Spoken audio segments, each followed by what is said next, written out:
Hello, this is John D. Callahan. What is the nature of money and how does one obtain financial independence? First of all, let's imagine there is no money.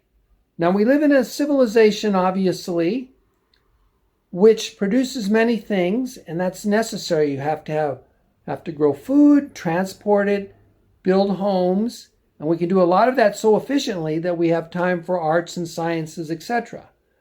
Now, if there was no money, we'd have to barter. We'd have to say something like, "Well, I'll give you my van for your house, or I'll give you 5 vans for my house, and I'll work a year for you, and you'll give me a motorcycle, etc. Or I'll work 6 months and you'll give me so much food," and on and on. One would have to barter. Our civilization would have to barter if there was no money. Now, obviously, that is impossible, extremely impractical, and not possible. So what do? We create money. And money is a go-between between items. So one assigns a value. Say the house is worth 100,000 and the van is worth 30,000. I'll give you 2 vans for the house, etc.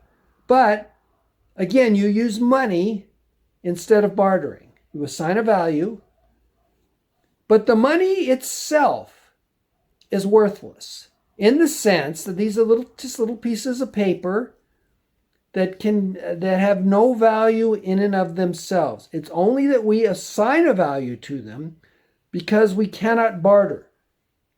We have to use money to exchange goods and services within our civilization. Now, what is the big temptation? Well, the big temptation is, the house only costs 100,000. I'll just make some more money. And there's a very big temptation to do that. And that's what happens, largely through government, and then illegally through counterfeiters. You print more money, and then you can buy more stuff. And that goes on. There's kind of an irresistible force called inflation. And that goes up, particularly as the government becomes involved. And so things become more expensive in the sense of how much money you have to pay to, say, buy a house. But the relative value is approximately the same or changes much slowly. So then, knowing that, how do we obtain financial independence? Absolutely essential. Buy your own home. Buy your own home. Absolutely essential to obtain financial independence. That should be your number one goal.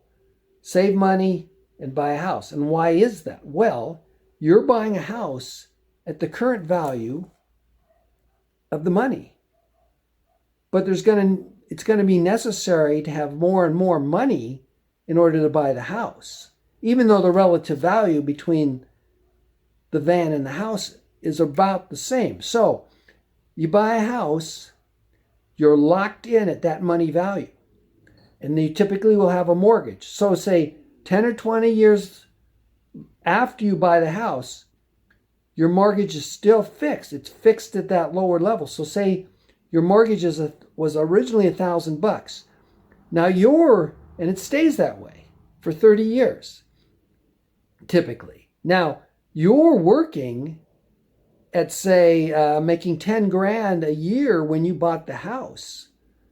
But 20 years later, you're making 20 grand because of inflation. But you only have to pay 1,000 still for the mortgage. And eventually you'll pay it off. So you have this thing that is extremely valuable because you can just pay it off at money that increases the amount of money you get for work, but you only have to pay a small amount for the house relative to what you're earning, because they're paying you more for your work as time goes on, but you've locked in the house at what you had originally bought.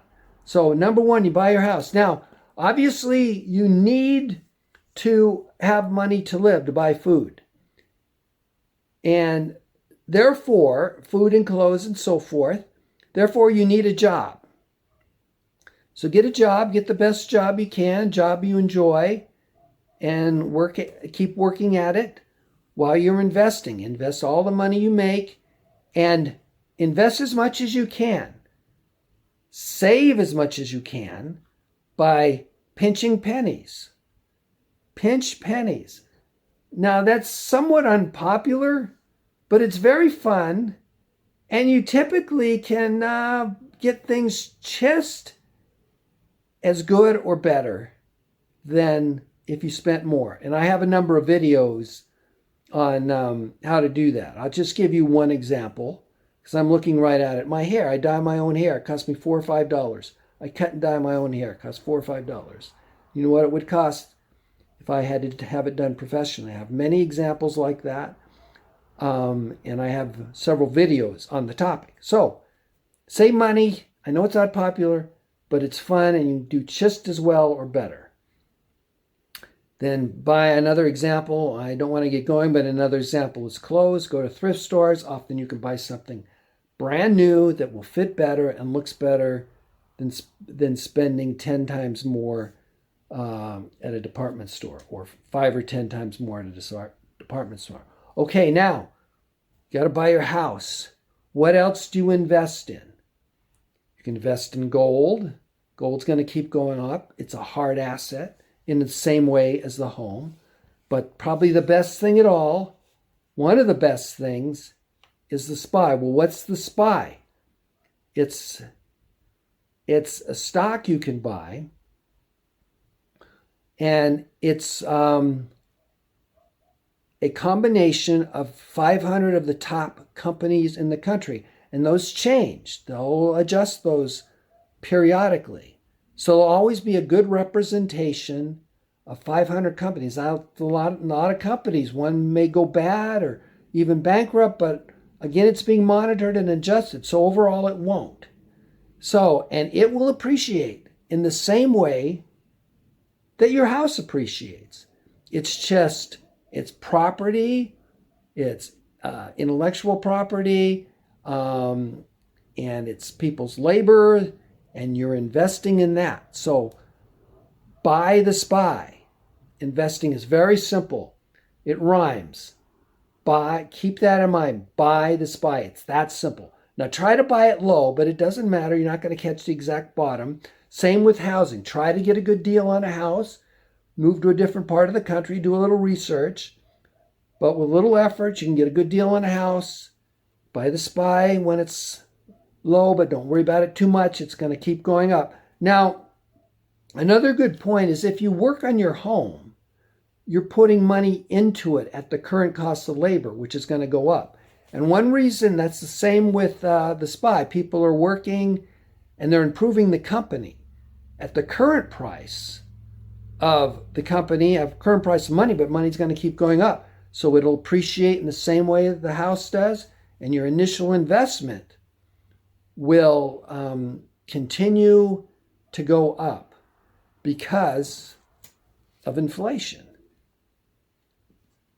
So that's how you obtain financial independence. Happens much faster than you would ever dream.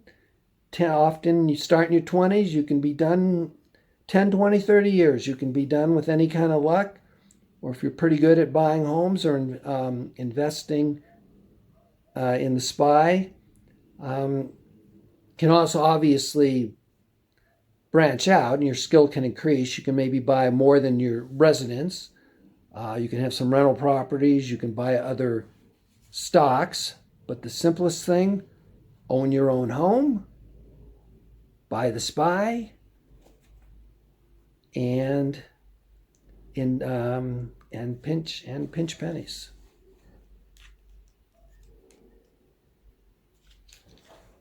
And that's the nature of money and how to obtain financial independence.